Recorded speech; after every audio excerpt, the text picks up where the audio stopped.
intelligent. Extremely intelligent.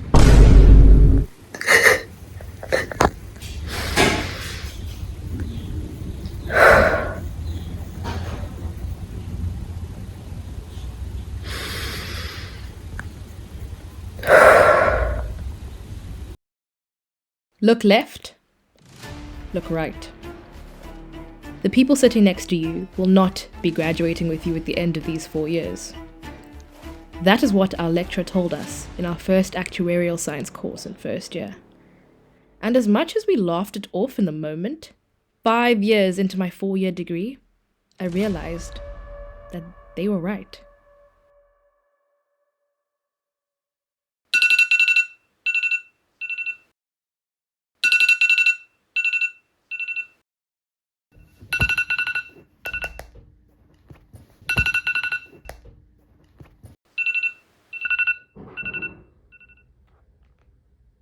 Turn off all my alarms. I have turned off all your alarms. Good morning. Hi.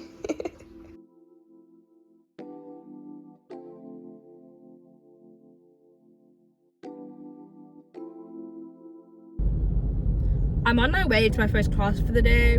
This lecturer doesn't record his lecture videos. Most do, but this one doesn't. And I'm actually really happy about that because it gives me an incentive to actually come to class.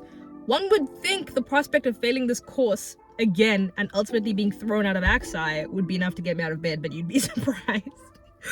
Although the only downside is I did sleep through the most conceptually challenging chapter of the entire course last week and there's no lecture recording, so... But everything's fine. Studying AXI will come with a lot of questions and even fewer answers. The number one joke in first year was, oh, so you're in AXI? What are you changing to next year? And questions like, did you get into fin maths? Did you pass the decant test? Was it a normal pass or an AXI pass? Are you extending your degree? Are you switching to accounting? When are you switching to accounting?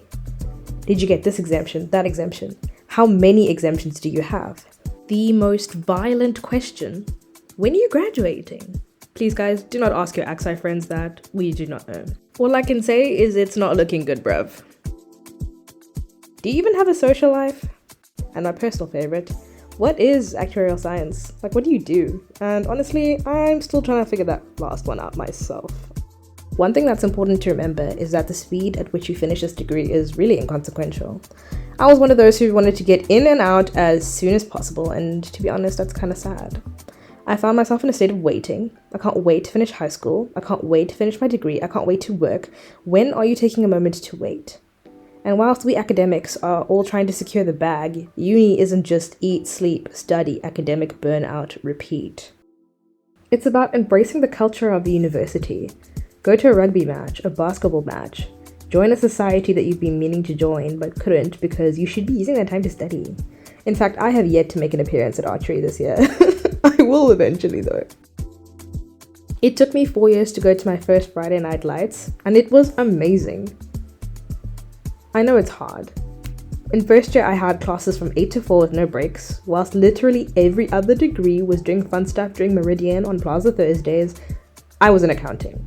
Not gonna lie, that really sucked, so I really hope they stop that nonsense.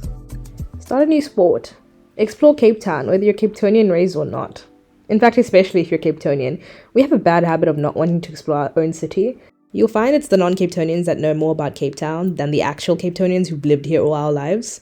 The amount of times my non-Cape Townian friends have asked me to go do something fun like go on the Red Bus tour, and I've just said I'm not wasting money on that. It's overpriced and overrated. It's unmatched. Go to the gym if that's your thing. And see your friends, at least once a year. Trust me, you will go insane if you don't, so please, at least once a year, see your friends who aren't in your course. Hi, Vicky.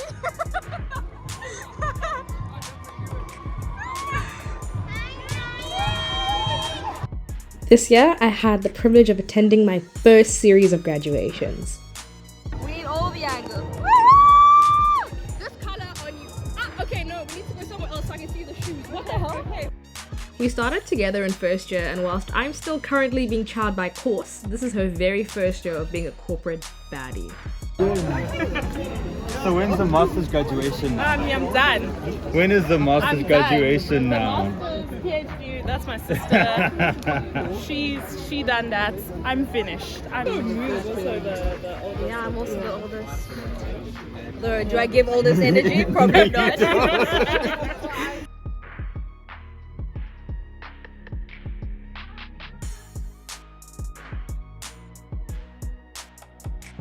So Auntie Nikiwe has bought us food and she's paid us. We paid for our lunch. She's paid for our ice cream. Right now she's serving our Uber. Like guys, having accent. Advice for first years: make accent friends. Yes. You have to. Yes. Oh, thank you. Look.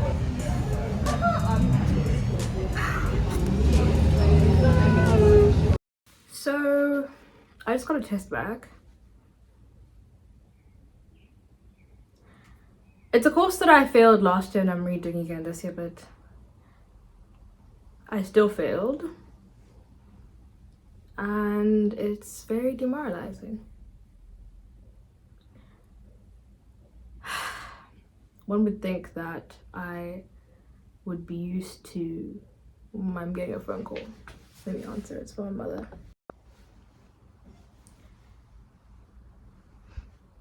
I went into test one and I actually... Okay, so last year I went to test one and I didn't know anything. That's just... And so when I got my failure, when I got my 28%, 28.43%, I wasn't really phased because I knew I didn't know anything. This time around, I actually knew stuff. So to still fail, even though I failed a lot better than last time, fail is still a fail. I don't know, it's just very demoralizing. Like...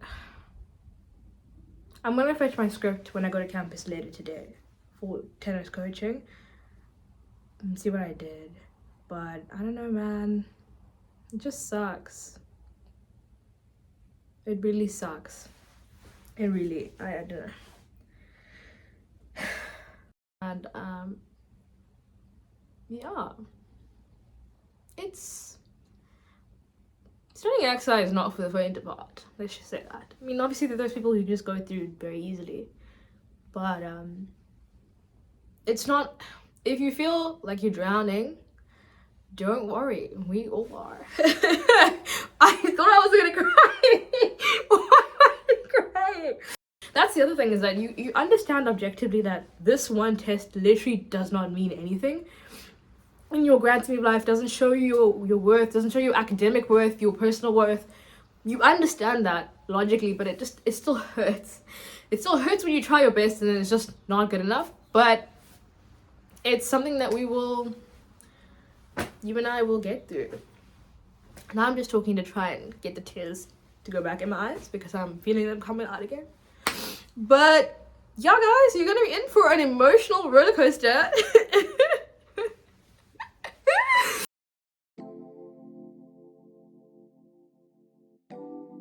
Sometimes I come here when I'm feeling overwhelmed. I take a walk around the dam to take my mind off how utterly shambolic my academic life is. And as dramatic as this looks right now, it's actually really calming. I'll often just be struck with the thought that, wow, people are actually at UCT and enjoying campus life. I wonder how that feels. I really don't know.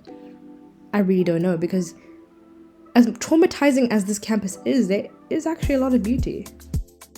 It can just be a little bit hard to remember when you are literally fighting for your life every single day, 24/7. Anyway, this is me on my way to the library learning lounge to do some work because yeah, that fail ain't gonna correct itself. So let's get that bag.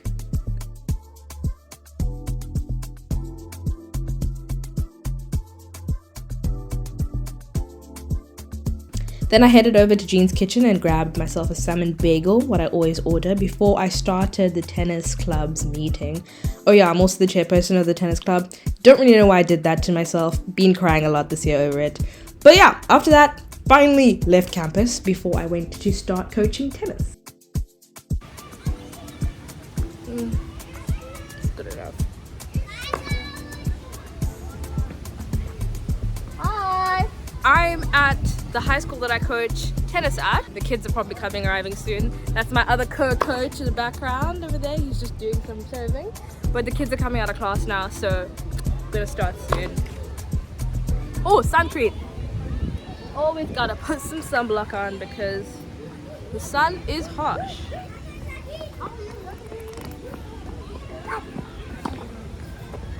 Hi. How are you? What are you doing? I'm taking a video. A video? Uh-huh. Hi. That's awesome. Let's see, this Barbie. Oh my God, it's freaking awesome. That cat. Ooh, stuck in your ear. Five. What? I have no idea. That makes it. He's a bit late.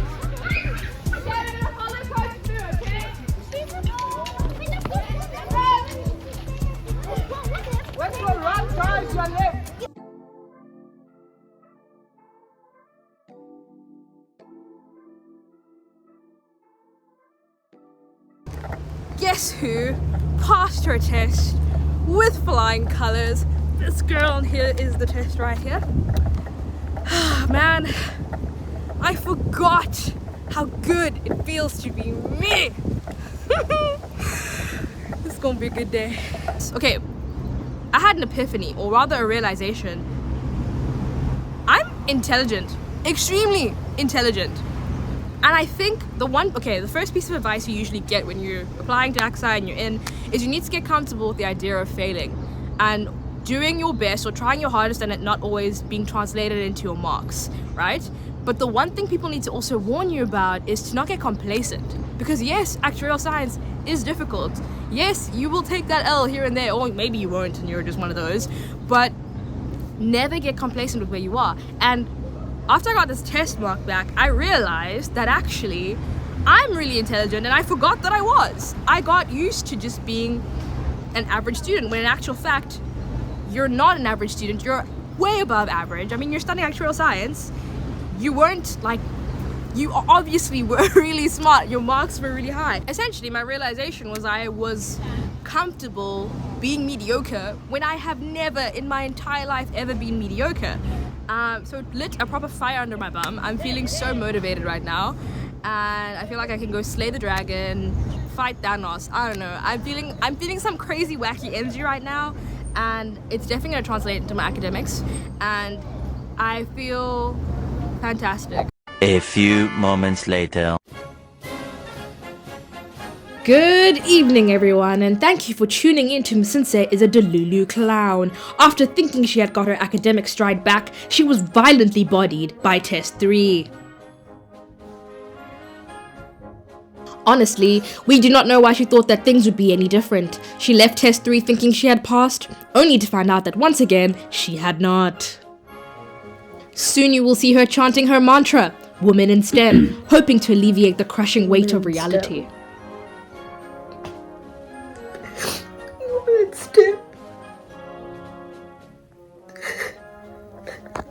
Okay, I actually do feel better now. Women in STEM. Women in STEM. Women in STEM. Women in STEM.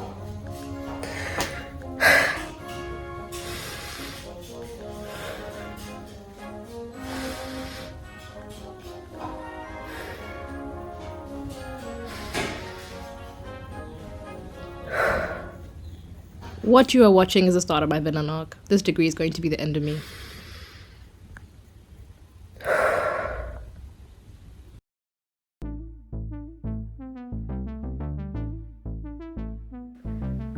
If you are feeling lost, scared, or demoralized, then it's okay. If you have failed a test, or 2 or 5, it is okay. If you came into university wanting to study actuarial science and thinking that you would breeze through it because you love maths, and then were faced with MAM 1000W and MAM 2000W, and now you don't know if you actually ever liked maths, or if you just actually enjoyed getting things right, then it's okay. And if you're breezing through and wondering what everyone is complaining about, I just want to have a quick conversation.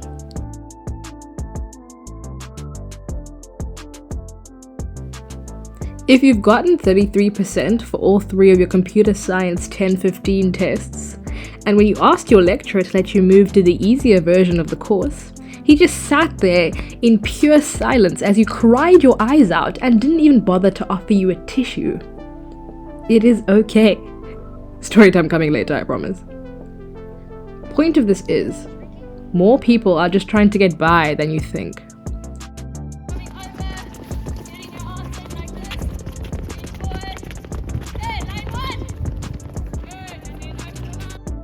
Sometimes it's purely just luck that helped you pass and someone else fail.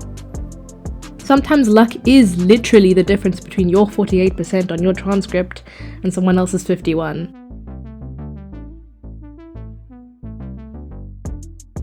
You'll be consistently put into environments where you may or may not be the smartest person in the room anymore. So try not to bring other people down, and at the same time try not to bring yourself down by comparing yourself to others who seem to be doing better than you. I've already said it before, but as academics, we derive a significant part of our self-actualization from our academic performance. So when we don't meet those expectations, it's very easy to fall into a pit of despair and self-deprecation. And that's something that I'm still trying to consistently remind myself. Keep your head high. You're meant to be here. You deserve to be here. All those sleepless nights and tears you cried will be worth it in the end. It better be, because if I'm not on vacation on a yacht in Santorini, hands will be thrown. Hands will be thrown.